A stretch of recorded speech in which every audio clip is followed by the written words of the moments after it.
Hi everyone, this is Monica Agrawal, lecturer in commerce from GGSSS Hisar. My dear students, हमने अपने last session में किया था motivation क्या है।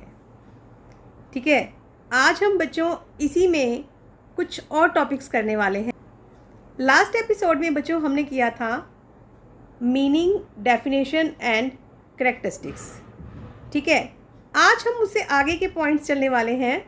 आज हम बात करेंगे प्रोसेस के बारे में, मास्लो की नीड हरारे थ्योरी के बारे में पढ़ेंगे और टाइप्स ऑफ इंसेंटिव्स के बारे में हम पढ़ेंगे बच्चों। चलिए तो लेट अस स्टार्ट। तो बच्चों, मोटिवेशन का आपको अब तक मतलब पता चल चुका है कि मोटिवेशन क्या चीज़ है, किसे कहते हैं, है ना। याद है कि लोगों को इस ढंग से प्रेरित करना कि वो इच्छित ढंग से काम करवाने के लिए उन्हें प्रेरित करना कि जैसा हम चाह रहे हैं वो वैसा ही काम कर रहे हैं। लेकिन उसके लिए मैंने आपको बताया था कि हर इंसान की कोई ना कोई ज़रूरत होती है जिसके लिए वो काम करता है। ऐसा था ना। तो चलिए आज हम इसके प्रोसेस को पढ़ेंगे। इसे मोटिवेशन का प्रोसेस भी कहते हैं और इसको एक नाम और भी दिया गया है। क्या नाम है इसका? नीड सेटिस्फाइंग प्रोसेस, की आवश्यकता संतुष्टि प्रक्रिया। देखिए, सबसे पहले चलती कैसे है मोटिवेशन, आप कैसे कर सकते हो, किसी को कैसे आप प्रेरित कर लेते हो। सबसे पहले दिमाग में एक ज़रूरत महसूस होती है, हमारे हर इंसान के मन में होती है। कुछ हमारी सेटिस्फाइड होती हैं, कुछ हमारी ज़रूरतें तो कभी इंसान की ख़त्म ही नहीं होती हैं, है ना। तो मोटिवेशन की शुरुआत कहाँ से होती है बच्चों? मोटिवेशन की शुरुआत होती है अनसेटिस्फाइड नीड से। जो ऐसी ज़रूरत जो हमारी पूरी नहीं हुई है। अब जैसे हमारे दिमाग में आया कि ये हमारी ज़रूरत पूरी नहीं हुई है। अब जैसे फॉर एग्ज़ाम्पल क्या होगा कि कोई इंसान है, उसको पैसे चाहिए। अब पैसे किस लिए चाहिए? उसके पास किराए का घर है, वो अपना घर खरीदना चाहता है। अब वो क्या करे कि ज़्यादा पैसा वो कहाँ से लेकर आए? सोचने वाली बात है ना। जैसे ही उसके दिमाग में ये आएगी, भाई मैं तो बड़ा परेशान हूँ, घर नहीं है मेरे पास, तो किसी ना किसी तरीके से मेरे पास घर तो होना चाहिए। अब वो क्या करेगा? उसके बाद उसमें क्या हो जाएगा बच्चों? देखिए, पहली शुरुआत हुई कि अनसेटिस्फाइड नीड उसके पास आ गई, फिर उससे उसको टेंशन हो गई। उसने दिमाग में इतनी टेंशन ले ली कि भाई घर तो उसे चाहिए। अब किराए के घर में तो उसका काम नहीं चलेगा, क्या करे वो? बहुत दिमाग में टेंशन हो गई उसके। जब टेंशन हो जाएगी किसी इंसान को तो फिर वो क्या करना शुरू करेगा? उस टेंशन को ख़त्म करने के लिए एफर्ट्स करेगा, जिसे हम क्या कह रहे हैं यहाँ पे? ड्राइव्स। अब वो ये सोचेगा कि भाई मैं क्या ऐसा करूँ जिससे मेरा किराए का घर ना होकर मेरा खुद का अपना घर बन जाए। कहाँ से लाऊं मैं पैसा इतना सारा कि जिससे मेरा अपना घर बन जाए? बहुत सोच रहा है वो। ठीक है, अब वो सोचता चला जा रहा है, क्या करे?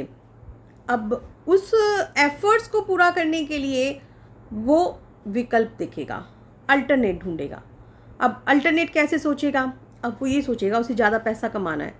जितना पैसा उसके पास है उतना पैसा लगा के वो कोई बिज़नेस स्टार्ट कर ले, किसी से ब्याज पर ले ले, किसी से वो उधार में माल ले ले, है ना, उधार लेकर और फिर उसे बिज़नेस चला के तो खूब सारा पैसा कमा ले और वो अपना क्या करे? फिर मकान बना ले। ऐसा सोचेगा ना। तो मतलब उसे बिहेवियर सोचने पड़ेंगे अपने, क्या क्या उस काम को जो उसकी अनसेटिस्फाइड नीड थी उसको पूरा करने के लिए वो क्या क्या कर सकता है, वही चीज़ सोचेगा। अब जब उसने बिहेवियर भी सर्च आउट कर लिए, उसने एक अल्टरनेट सोच लिया कि भाई मैं ऐसा भी कर सकता हूँ, ऐसा भी कर सकता हूँ, ऐसा भी कर सकता हूँ। 2-3 ऑप्शन उसके पास थे कि किसी के यहाँ नौकरी पर कर लिया, कुछ पैसा उसने या तो कुछ अपना थोड़ा सा छोटा मोटा बिजनेस शुरू कर लिया, कुछ उसने मार्केट से उधार उठा लिया और ऐसा करके वो अपना क्या कर सकता है? नया बिजनेस ले सकता है ना। तो उससे क्या होगा कि अगर उसके एफर्ट सही बैठ गए तो उसकी नीड क्या हो जाएगी? सेटिस्फाई हो जाएगी। जब उसकी नीड सेटिस्फाई होगी, जब वो अपना मकान खरीद लेगा, यहाँ पे एक एग्जाम्पल जो मैं चल रही हूँ, वहाँ पे कोई भी चीज़ हो सकती है। जब उसका वो अपना मकान खरीद लेगा तो अब जो उसके दिमाग में टेंशन चल रही थी वो क्या हो जाएगी, अब कम हो जाएगी ना। तो इस तरीके से ये सारा का सारा जो था हमारा एक प्रोसेस जो था वो किस चीज़ का प्रोसेस था, मोटिवेशन का प्रोसेस था, कि जो कहाँ से स्टार्ट हुआ था, एक अनसेटिस्फाइड नीड से स्टार्ट हुआ, टेंशन में पहुँचा, टेंशन से ड्राइव में चला, ड्राइव से बिहेवियर में पहुँचा, उसके अल्टरनेट सोचे उसने और अल्टीमेट अपनी नीड सेटिस्फाई की, और फिर उसने क्या कर लिया, अपनी टेंशन को रिड्यूस कर लिया। तो क्या ये यहीं पर ख़त्म हो गया? नहीं, ये यहाँ पर ख़त्म नहीं हुआ। फिर से और दिमाग में नीड्स आ जाएंगी और फिर से वही का वही प्रोसेस क्या हो जाएगा, शुरू हो जाएगा। अब मकान ले लिया तो अब उसको अगली टेंशन क्या हो सकती है, अब हो सकता है उसको ये टेंशन हो जाए कि भाई मैंने उस मकान को फर्निश्ड करना है, मुझे उसमें फर्नीचर लगाना है, या मैंने अगर पैसा उधार लेकर अगर मकान ख़रीदा है तो फिर अब मैं वो उधार का पैसा कैसे वापस करूं, उसको देखना पड़ेगा उसको, है ना। तो फिर से उसका वही प्रोसेस शुरू हो गया बच्चों की, वो फिर से कहाँ पहुंच गया, इस अनसेटिस्फाइड नीड पे पहुंचा। अनसेटिस्फाइड नीड से कहाँ चला गया, वो इस टेंशन ले ली उसने, फिर से फिर टेंशन को दूर करने के लिए उसने एफर्ट्स करने शुरू कर दिए। अब वो एफर्ट्स के वो सोचेगा कि उसके क्या क्या एस्पेक्ट हो सकते हैं, उससे उसका बिहेवियर सर्च आउट होगा, और अगर उसने सही दिशा में काम किया, उसने जो अल्टरनेट सोचा वो सही है, तो उसकी नीड सेटिस्फाई हो गई, और नीड सेटिस्फाई होकर फिर अल्टीमेट क्या हो गया, जो टेंशन थी वो हमारी क्या हो जाएगी बच्चों, रिलीज़ हो जाएगी। तो इसीलिए क्योंकि इससे ज़रूरत पूरी हो रही है तो हम इसलिए इसको क्या कह सकते हैं, नीड सेटिस्फाइंग प्रोसेस भी कह सकते हैं, और इसका एक और नाम भी है जो है मोटिवेशन प्रोसेस, हम इसको ये भी कह सकते हैं। तो ये समझ आ गया आपको।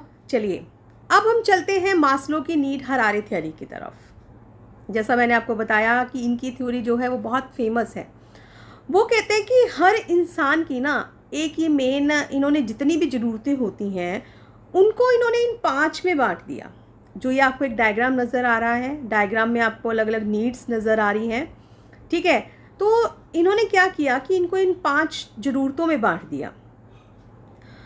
5 ज़रूरतें कौन कौन सी हैं, देखिए यहाँ पर एक ज़रूरत है फिजियोलॉजिकल, फिर है सेफ्टी, फिर सोशल, फिर एस्टीम, फिर सेल्फ एक्चुअलाइजेशन। अब हम इन पर 1 बाय 1 बात करते हैं, ठीक है।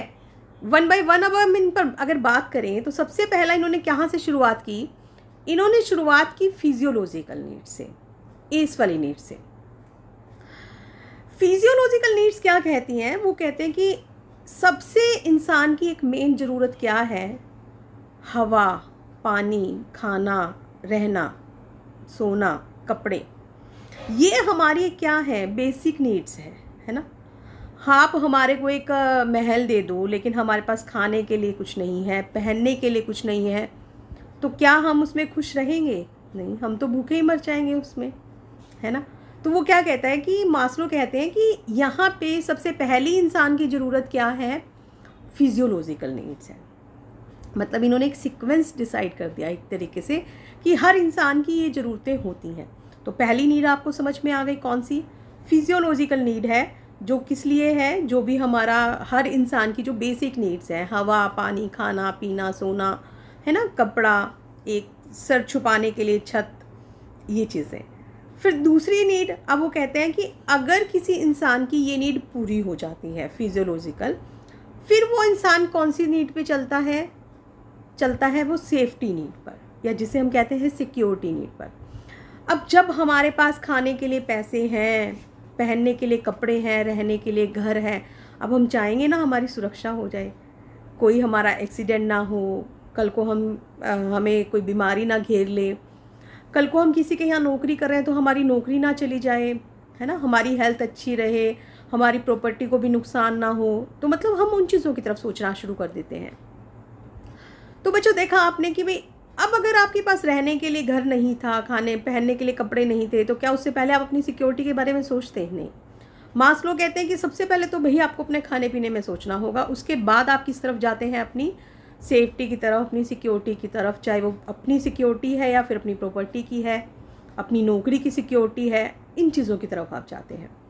अब जब एक इंसान की ये भी चीज़ें पूरी हो जाएंगी तो थर्ड नीड जो है वो उसकी कौन सी आ जाएगी बच्चों, सोशल नीड्स। फिर सोशल नीड्स में क्या हो जाएगा उसमें, जैसे कि देखिए फ्रेंडशिप वगैरह आ गई, दोस्ती आ गई, है ना, इंटीमेसी, फैमिली, एक किस्म से हम ये कह सकते हैं लव अफेक्शन। कोई भी इंसान अकेला नहीं रह सकता, हर एक को आपस में प्रेम प्यार की ज़रूरत होती है। हम चाहते हैं, आप स्कूल में जाते हैं तो आपको अच्छा लगता है कि भी अगर आपके फ्रेंड्स बने हुए हैं तो आपका पढ़ने में और भी मन लगता है। क्यों, ऐसा क्यों है? पढ़ाना तो आपके टीचर ने है, पढ़ना आपने है, तो फिर दोस्तों की क्या ज़रूरत है? लेकिन नहीं, हम कहीं ना कहीं हम अपनी बिलोंगिंगनेस अच्छी अगर हमारी है, बॉन्डिंग है हमारी अच्छी, तो हम अच्छा फील करते हैं। हमारे को ज़रूरत है इन चीज़ों की, है ना। हम समाज में रहते हैं तो हमें समाज की भी ज़रूरत है। तो ये हमारी कौन सी हैं? सामाजिक ज़रूरतें हैं। अब इंसान की ये भी पूरी हो जाती हैं तो फिर कौन सी आती है? एस्टीम नीड्स, जिसे आप क्या कह सकते हैं? Ego needs. अब इसमें जब हमारा खाना पीना पूरा हो गया, कपड़े हो गए हमारे पास, हमारी सिक्योरिटी हो गई, हमारे पास अच्छे फ्रेंड्स हैं, अच्छी फैमिली है ना, अच्छी सेंस ऑफ कनेक्शंस हैं हमारे, अब हमें लगता है भाई नहीं, हमारे तो एक समाज में रुतबा भी होना चाहिए, एक अच्छा स्टेटस होना चाहिए, हमें आज़ादी मिलनी चाहिए, और एक समाज में एक ऐसा होना चाहिए कि लोग हमारा अच्छे से आदर करें, ऐसा सब कुछ होना चाहिए। तो ये कौन सी नीड आ गई फिर? एस्टीम, या जिसे हम कह सकते हैं ईगो नीड्स। और फिर कौन कौन सी आ जाती है? लास्ट नीड जो इन्होंने पांचवी नीड बताई, वो बताई self actualisation need. Self actualisation need क्या है? अब कि हम जो चाहते हैं उसमें हम कुछ और अच्छा बनना। जैसे कि अगर एक सिंगर है तो वो ये चाहता है कि भाई नहीं, उसका इतना नाम हो कि सिंगिंग में भी, हाँ, ये बहुत अच्छा गाता है। एक आर्टिस्ट है तो वो चाहता है कि भाई बहुत बड़ा एक आर्टिस्ट बने, मतलब हम कुछ बनना चाहते हैं, है ना। तो ये क्या था? ये मास्लो का एक नीड हरारे थियोरी थी। उन्होंने एक 5 नीड्स के बारे में बताया: physiological, safety, social, esteem, ego जिसे हम कह सकते हैं, और लास्ट थी नीड हमारी सेल्फ एक्चुअलाइजेशन नीड। और एक बात और बच्चों ध्यान रखना कि इन्होंने खाली नीड्स ही नहीं बताई, इन्होंने इसका एक हरारे भी बताया। हरारे मीन्स एक सीक्वेंस भी बताया। क्या सीक्वेंस बताया? इन्होंने ये बताया स्टार्टिंग कहाँ से हो रही है? ये नीचे से, नीचे से ये फिर ऊपर की ओर चल रहा है। पहले आप नीचे वाली पूरी करोगे, फिर आप ऊपर ऊपर चलते चले जाओगे, फिर आप लास्ट में कहाँ तक पहुँच रहे हो? सेल्फ एक्चुअलाइजेशन नीड तक। ठीक है। तो जब भी देखो कि कोई थ्योरी देता है ना बच्चों, तो उसके साथ उन्होंने कुछ अजम्पशंस भी दी हैं। अब वो अजम्पशन क्या मान के चलते हैं? क्योंकि किसी भी इंसान को प्रिडिक्ट करना, उसके बिहेवियर को प्रिडिक्ट करना बहुत एक टफ काम है। तभी हम कहते हैं motivation is a complex process. Interesting chapter भी है, लेकिन थोड़ा सा कहीं ना कहीं हल्का सा कॉम्प्लेक्सिटी भी है इसमें, है ना। चलिए, तो यहाँ पे फिर इसमें क्या चीज़ आ जाती है? अजम्पशन में इन्होंने क्या ली? उन्होंने कहा कि जो लोगों का बिहेवियर है वो उनकी नीड्स पर बेस्ड है। जैसी आपकी ज़रूरत होगी ना, आप वैसा ही बिहेवियर करोगे, ऐसा है। और साथ ही साथ फिर ये क्या बताते हैं कि अगर कोई इंसान की नीड पूरी हो गई तो वो बहुत लंबे टाइम तक मोटिवेट नहीं रह सकता। उसको मोटिवेट करना है तो फिर दूसरी नीड लानी पड़ेगी। जैसे इन्होंने अभी बताया कि भाई फिजियोलॉजिकल नीड अगर आपकी पूरी हो गई तो फिर अगर हम सोचें कि भाई वैसे ही वो मोटिवेट चलता रहेगा, नहीं, जब उसके पास खाने पीने के पैसे आ गए तो अब आप उसको ज़रूरत का एहसास करवाओगे। मोटिवेशन क्या है? अब हम उसे अगली ज़रूरत का एहसास कराएंगे, भाई तुम्हें अपनी सिक्योरिटी के बारे में सोचना चाहिए, तो वो अपनी सिक्योरिटी के बारे में सोचेगा और फिर वो उससे मोटिवेट होगा और वो फिर उससे काम करेगा। तो मतलब वो ये मान के चलते हैं कि जैसे as one need is satisfied another replace it. तो मास्लो भी यही कह रहे हैं। मास्लो कह रहे हैं कि भाई उन्होंने भी ये मान के चले हैं कि अगर फिजियोलॉजिकल पूरी हो गई तो आप सेफ्टी की तरफ चलोगे, सेफ्टी पूरी हो गई तो आप सोशल की तरफ चले जाओगे, सोशल पूरा हो गया तो आप अपना ईगो स्टीम उसकी नीड की तरफ चले जाओगे, और फिर आप अगर वो भी पूरी हो गई तो आप अपनी एस्टीम जो सेल्फ एक्चुअलाइजेशन नीड है आप उसकी तरफ चले जाओगे। तो जब भी हम कोई थ्योरी लेते हैं तो हमें कुछ मान्यताएं माननी पड़ती हैं कि इन चीज़ों पे, क्योंकि चेंज होती रहती है सर्कमस्टांसिस तो, लेकिन फिर भी हम अपनी कुछ अजम्पशंस लेकर चलते हैं कि ऐसा ऐसा होता है, तो इनके बेसिस पर जो है ना ये मास्लो ये कह रहे हैं। ठीक है, तो मास्लो ने ये अजम्पशंस ली थी और फिर इन्होंने एक मतलब कि हम ये कह सकते हैं कि इन्होंने क्या कि एक देखते हैं हम हरारे कि एक इंडिविजुअल का और एक ऑर्गेनाइजेशन का नीड, हरारे क्या बनता है, और बेस हमारा क्या है, मास्लो का नीड, हरारे थ्योरी का। ठीक है, तो जैसे देखिए सबसे पहले जो थी हमारी यहाँ पे क्या थी, फिजियोलॉजिकल नीड थी। अब फिजियोलॉजिकल नीड में एक इंडिविजुअल की जो नीड अगर हम बात करते हैं तो बच्चों वो क्या हो गई, हंगर, भूख। सबसे पहली हमारी क्या चीज़ हो गई, भूख। ये एक हमारी इंडिविजुअल पर्सन की थी।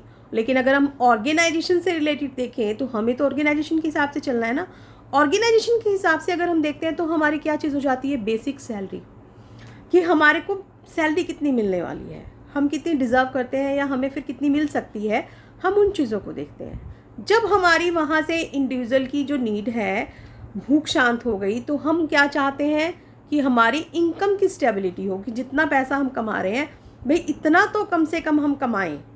एक इनकम हमारी इतनी स्थिर हो जानी चाहिए कि हमें इतने एफर्ट्स में इतना मिलता रहे। भाई ये नहीं कि आज हमने काम किया, अब जैसे देखिए कुछ लोग हैं कहते हैं ना कि दिहाड़ी पे हम मजदूरी करते हैं, तो अब वो बेचारों को काम मिल गया, जिस दिन काम मिला तो उनके घर का चूल्हा जल जाएगा, जिस दिन काम नहीं मिला तो उनके लिए दिक्कत है। रोज़ तो नहीं पता कि कोई उनको डेली बेसिस पे बुला लेगा या नहीं बुला लेगा, तो स्टेबिलिटी नहीं बनती। तो फिर सेकंड वो चीज़ क्या चाहता है, स्टेबिलिटी। अब लेकिन ऑर्गेनाइजेशन में अगर हम दूसरी तरफ बात करें सेफ्टी वगैरह नीड की, तो वो चाहता है कि मैं सारी ज़िंदगी यहाँ के लिए काम कर रहा हूँ ऑर्गेनाइजेशन के लिए, लंबा ही सोच के चलोगे ना आप, तो फिर मेरे को फ्यूचर में क्या बेनिफिट होना चाहिए, फ्यूचर में मुझे कुछ पेंशन जो प्लान है वो मिलने चाहिए। ठीक है।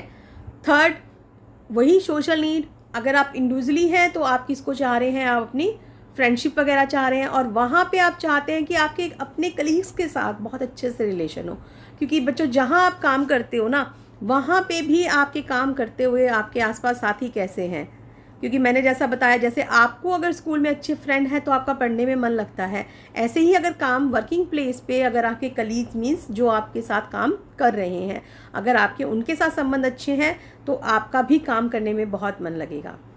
फिर चौथा आपका यहाँ पे क्या आ जाता है, स्टेटस, कि आपका एक स्टेटस होना चाहिए, एक आपकी रिस्पेक्ट होनी चाहिए। तो ऐसा ही ऑर्गेनाइजेशन में भी होता है, जॉब टाइटल, कि अगर एक पहले कोई छोटे लेवल पे था कि जैसे लाइक पियोन था, अब उसे आप बड़ा बना दें, है ना, क्लर्क बना दें, फिर क्लर्क से आप उसे और हायर पोस्ट पे ले जाएं, तो जॉब टाइटल उसके लिए मैटर करता है। And the last was self fulfilment. अब ये सेल्फ फुलफिलमेंट में क्या चीज़ आ जाती है, सेल्फ फुलफिलमेंट हो जाता है बच्चों कि अपने आप को, जैसे मैंने अभी बताया था कि एक आर्टिस्ट है तो वो चाहता है कि मेरी एक अच्छे से नाम हो मेरा, तो ऐसा ही यहाँ पे ऑर्गेनाइजेशन में भी है कि अचीवमेंट ऑफ गोल्स जो हैं, ये इसका लास्ट सेल्फ एक्चुअलाइजेशन नीड, क्योंकि सेल्फ एक्चुअलाइजेशन तो ऑर्गेनाइजेशन के गोल अचीव होंगे तभी होगा ना, तो वहाँ पे सेल्फ एक्चुअलाइजेशन जो है उसका अचीवमेंट ऑफ गोल से है। तो बच्चों आपको आई होप समझ में आ चुका होगा अब तक कि हरारे हमारा क्या है। यहाँ पे हमने डिस्कस किया इंडिविजुअल का हरारे क्या है और फिर ऑर्गेनाइजेशन रिलेटेड नीड्स का हरारे हमारा क्या है। चलिए, अब कोई भी चीज़ 100% सही तो हो नहीं सकती है, तो कहीं ना कहीं मास्लो की थ्योरी के भी कुछ क्रिटिसिज्म रहे हैं। पहला क्रिटिसिज्म इसमें क्या रहा इनका, Harare of need is not always fixed. अब इन्होंने क्या कहते हैं कि भी इन्होंने तो एक फिक्स क्रम बता दिया कि ऐसा ही होगा, पहले कोई फिजियोलॉजिकल होगा, फिर सेफ्टी चलेगी, फिर सोशल नीड होगी और फिर एस्टीम और the last is self actualisation. लेकिन जब वास्तविकता देखी गई तो ऐसा पाया गया कि ज़रूरी नहीं है, ज़रूरत नहीं है कि हर एक का एक वही हो। कोई इंसान ऐसा हो सकता है कि जैसे ठीक है, अब देखिए किसी के पास खाने के लिए नहीं है तो वो क्या सोचेगा कि भाई मैं कुछ काम करूं। काम हालांकि कोई छोटा या बड़ा नहीं होता, काम सारे एक से होते हैं। हाँ, मांगना किसी से, अगर आप भीख मांग के खाते हैं तो वो गलत है। तो अब अगर एक कोई इंसान है जिसको नहीं लगता कि वो काम नहीं करता तो वो किसी से मांग के खा रहा है, लेकिन नहीं, दूसरा इंसान एक ऐसा भी हो सकता है। अब मास्लो के अकॉर्डिंग तो क्या है कि वो अपना पूरा करेंगे जैसे मर्जी करके, है ना, लेकिन दूसरा एक इंसान ऐसा हो सकता है कि जिसके लिए सेल्फ रिस्पेक्ट बहुत मैटर करती है। वो भूखा मरना पसंद करेगा लेकिन वो किसी के आगे झुकना पसंद नहीं करेगा, या वो कुछ काम करना, अपने लेवल का काम करना पसंद करेगा। तो हरारे ऑफ नीड जो है ना यहाँ पे फिक्स नहीं है, जो कि मास्लो ने बताया था। दूसरा lack of direct cause and effect relationship between need and behaviour. मतलब अगर हम ये कहें ना कि एक सीधा सीधा जो कारण और परिणाम है, ऐसा ही कोई वो नहीं है कि भाई आपकी ये ज़रूरत होगी तो आप ऐसे रिएक्ट करोगे, ऐसा नहीं होता। यहाँ पे ये चीज़ की भी बहुत बड़ी कमी है। और तीसरी चीज़ क्या आ जाती है, level of satisfaction of particular need में differ from person to person. अब किसी इंसान की एक नीड पूरी हुई, वो किस तरीके से रिएक्ट कर रहा है, ये अलग चीज़ हो जाती है। हर एक का सेटिस्फेक्शन लेवल अलग होता है, कुछ थोड़े में भी खुश हो जाते हैं, और कोई ऐसे भी हो सकते हैं कि जिसको बहुत सारा कुछ मिल जाए तो भी खुश नहीं है वो। अब आप लोगों के मार्क्स ही ले लीजिए, है ना। अब किसी के कोई तो बच्चा 60% में भी खुश है, किसी के 90 भी आ गए तो भी वो खुश नहीं है, वो सोचता है मेरे 100 क्यों नहीं आए। तो नंबर तो लेने वाले आप लोग हैं, मेहनत भी आपने की है, लेकिन लेवल ऑफ सेटिस्फेक्शन अलग अलग है ना। तो ऐसा ही ऑर्गेनाइजेशन में भी होता है, वहाँ भी आपका क्या है बच्चों, लेवल ऑफ सेटिस्फेक्शन अलग अलग होता है। कोई नीड है उसमें कोई थोड़ी सी चीज़ में सेटिस्फाइड हो जाता है, और कोई बहुत ज़्यादा हायर उस पर भी जाके जल्दी से सेटिस्फाइड नहीं होता है। ठीक है, चलिए बच्चों, तो अगला हमारा क्या आता है, इंसेंटिव। अब हम मोटिवेशन के लिए इंसेंटिव यूज़ कर रहे हैं, हम बार बार यही चीज़ यूज़ कर रहे हैं कि हम उसे एक विलिंगनेस उसमें क्रिएट कर रहे हैं, है ना। किस चीज़ के थ्रू हम उसमें क्रिएट कर रहे हैं वो विलिंगनेस। तो इंसेंटिव एक ऐसा काम है, या हम एक ऐसा फोर्स कह सकते हैं कि जो किसी को काम करने के लिए प्रेरित कर रहा है, एक ऐसा फोर्स है। अब वो फोर्स हमारा कैसा हो सकता है कि जो हम उसे वेजेस के अलावा दे रहे हैं, मतलब जो उसको हम दे रहे हैं उसके अलावा कुछ और एक्स्ट्रा देना। ज़रूरी नहीं है कि वो मॉनेटरी टर्म्स में होगा, वो मॉनेटरी में भी हो सकता है और फिर नॉन मॉनेटरी में भी हो सकता है। और दे हम किस ले रहे हैं, ताकि वो किसी भी काम को बहुत अच्छे से करे, हम इसके लिए उसको दे रहे हैं ताकि उस काम को वो अच्छे से, बहुत अच्छे से उसको कर सके। ठीक है, जैसे पता है आपको कि हम एक इंसान चलता है, तो क्या अगर एक पैर, एक लेफ़्ट होगा एक राइट होगा, दोनों पैर चलने के लिए ज़रूरत है या एक की ज़रूरत है। जैसे चलने के लिए अगर सही ढंग से हमें चलना है तो जैसे दोनों पैरों की ज़रूरत होती है ना बच्चों, ऐसे ही हमारे जो इंसेंटिव्स होते हैं वो भी दोनों ही तरीके से ज़रूरत होती है। चलिए, उसके टाइप से बात करने से पहले हम एक बार बात करेंगे इसकी नीड की, कि ज़रूरी क्यों क्यों है ये। ज़रूरी है बच्चों कि इससे तो प्रोडक्टिविटी हमारी बढ़ जाएगी, क्योंकि आप काम करोगे अच्छा, आप उनको बता दिया आपने कि भाई हाँ आपको इस तरीके से काम करना चाहिए, तो आपकी ये ज़रूरत पूरी हो जाएगी। तो फिर उससे क्या होगा कि आपकी वो काम अच्छा करेगा, तो उससे प्रोडक्टिविटी क्या हो जाएगी, इंक्रीज़ हो जाएगी। टू ड्राइव और अराउज स्टिमुलस वर्क, जो काम करने के लिए वो एक पूरा फोर्स एफर्ट्स लगाएगा अच्छे से। To enhance commitment in work performance, उससे क्या हो जाएगी हमारी, वो अपने काम को अच्छा करने के लिए पूरा एक कमिटमेंट भी अपने अंदर से बढ़ा लेगा, है ना। To psychologically satisfy a person which leads to job satisfaction, जब आप एक मानसिक अगर आपको शांति है ना, तो आपको जॉब में भी सेटिस्फेक्शन मिलेगी। जब आप अपने दिमाग से सोच के चल रहे हैं कि भाई हाँ हमने बहुत अच्छा काम कर लिया है, हम बहुत अच्छे से काम करेंगे ताकि हमारी ये नीड पूरी होगी, तो वहाँ आप अपनी जॉब से, जब आप एक खुश होकर काम करते हैं ना, तो जॉब सेटिस्फेक्शन तो हमेशा अपने आप आ ही जाती है। टू शेप द बिहेवियर और outlook of subordinate towards work, अब यहाँ पे फिर क्या चीज़ हो जाएगी कि जो हमें देना है कि बिहेवियर को शेप देना है हमें यहाँ पे, कि जो काम के लिए उनका जो शेप है वो एक अच्छा सा हो, कि वो पूरे अच्छे से करे। To inculcate zeal and enthusiasm towards work, मतलब वो पूरे उत्साह के साथ, एक पूरे एंथुजियाज्म के साथ काम करें। हम इस इंसेंटिव का ये फ़ायदा हो जाता है।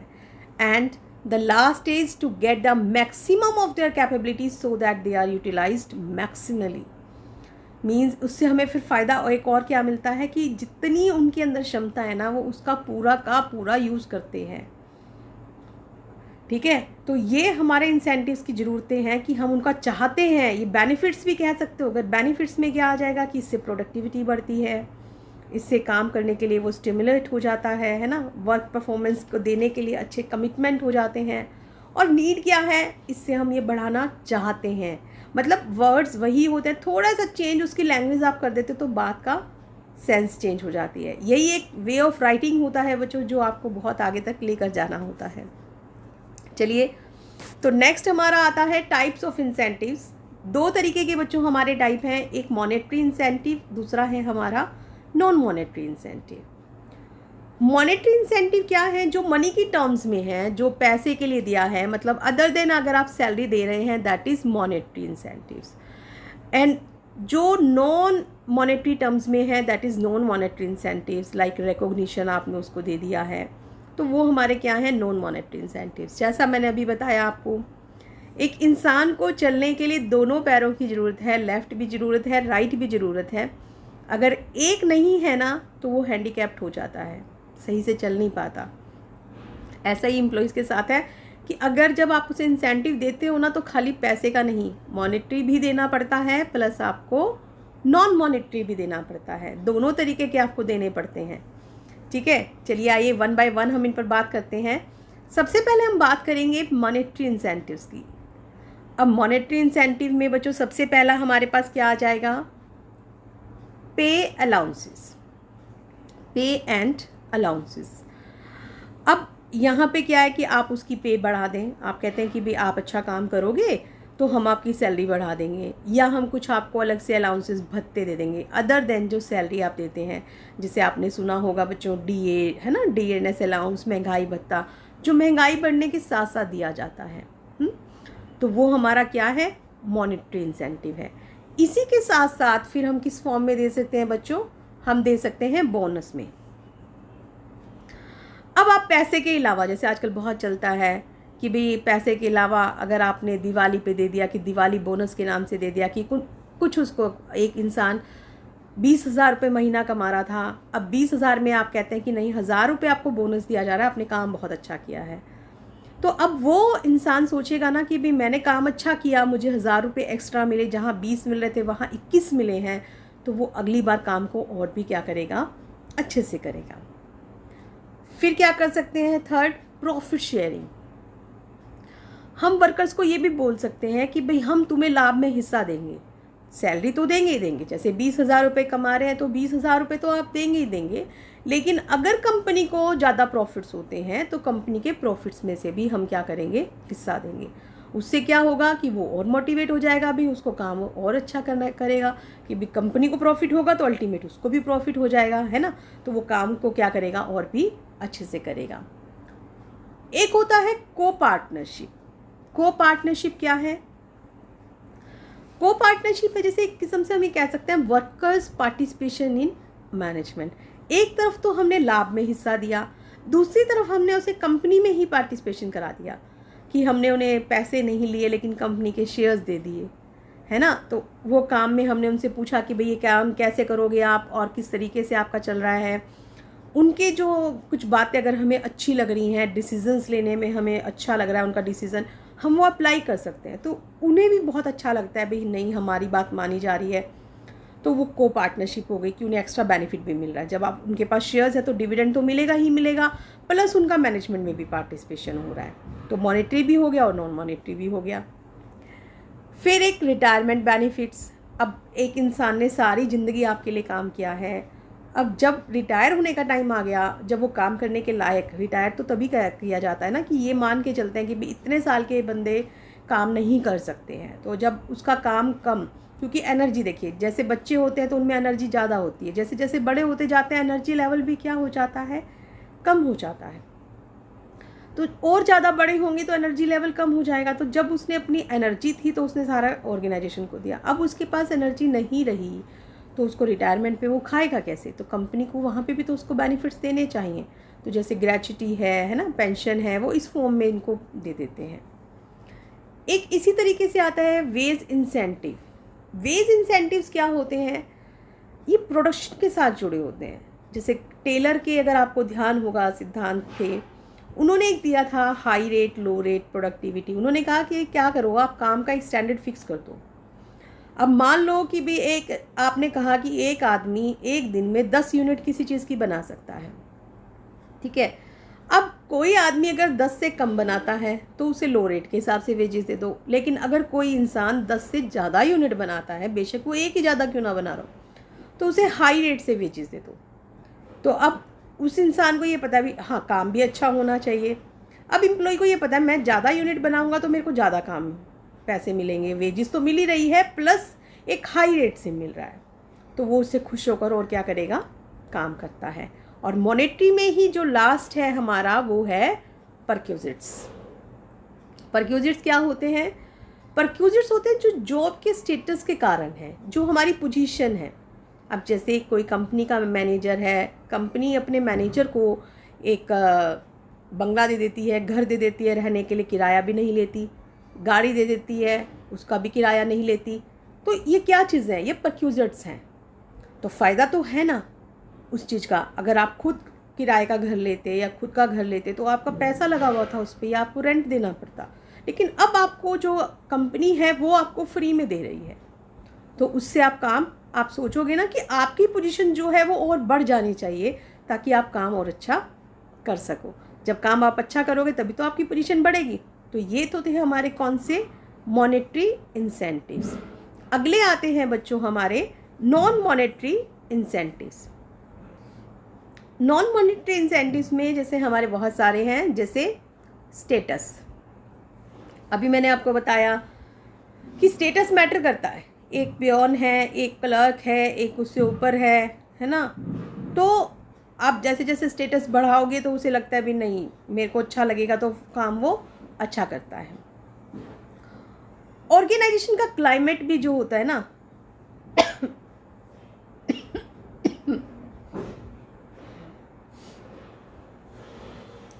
ऑर्गेनाइजेशन का जो क्लाइमेट होता है वो भी मैटर करता है। अगर आपको बहुत अच्छा सा वातावरण मिल रहा है तो आप काम और अच्छा करते हो। तो यहाँ पे ये भी एक नॉन मॉनेटरी इंसेंटिव है कि आपको अच्छी फैसिलिटीज़ दी जा रही हैं। कैरियर एडवांसमेंट अपॉर्चुनिटीज़ अगर आपके सामने हैं, कई कंपनीज जो होती हैं वो एम्प्लॉइज़ रिकॉग्निशन प्रोग्राम्स चला देती हैं, जैसे कि कंपनी मतलब कि इस इंसान ने बहुत अच्छा काम किया है तो एक बोर्ड लगा कर कि हमारे जैसे स्कूलों में होता है ना कि बच्चे अगर अच्छे बच्चे हैं, जो टॉपर्स बच्चे होते हैं, उनके नाम हाईलाइट कर रखे होते हैं, है ना। तो ऐसे ही कंपनी अपने एम्प्लॉइज़ का कि जो बहुत अच्छा काम करते हैं उनकी जो फ़ोटोज़ है या उनके नाम है जो बोर्ड पे वो एक लिख देते हैं, तो उससे उनकी पहचान बन जाती है। एक मीटिंग करके सबके सामने बताते हैं भाई हाँ इसने बहुत अच्छा काम किया है। तो ऐसे ऐसे जो प्रोग्राम्स चलाना है। एक उनको जॉब सिक्योरिटी दे देना कि भाई आपको नहीं, हम नौकरी से नहीं हटाएंगे, आप अच्छा काम करते चले जाइए। तो जहाँ आपको सिक्योरिटी मिल रही है, ठीक है, आपकी स्टेबिलिटी हो रही है इनकम की, तो आप भी क्यों छोड़ के जाना चाहेंगे? आप अच्छा काम करेंगे, लेकिन वहाँ पे शर्त क्या है कि आप काम भी अच्छा करेंगे। इसी के साथ साथ जैसा मैंने अभी पीछे भी बताया था, एम्प्लॉइज़ पार्टिसिपेशन भी होता है ना। पार्टिसिपेशन आप उनका ले लेते हैं, जैसे वर्कर्स पार्टिसिपेशन इन मैनेजमेंट, तो उनसे उनको एक बहुत अच्छा लगता है कि भाई हाँ हमारे को भी पूरी अहमियत दी जा रही है, हमारे फैसले को माना जा रहा है। और वो फैसला कब माना गया?